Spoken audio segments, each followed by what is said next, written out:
Want to know how to log in to the Remitly website? Well, no worries. In this video, I'm going to show you an easy step-by-step guide on how you can do it. It's super simple, add on in a minute, so let's get straight to it. Now, first things first, simply open up your Remitly website. So just simply open up your web browser and type in remitly.com and you should be opened up right here. So on this website, on the top right side, you should be seeing login right here. So you can just simply select it. And now once you have selected login, a new page should open up. You should be redirected to the new page.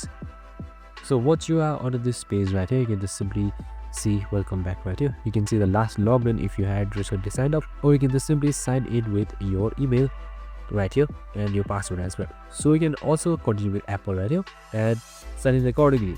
So once you have selected continue with Google, and once you have selected your account accordingly, you should be easily logged in to Remitly.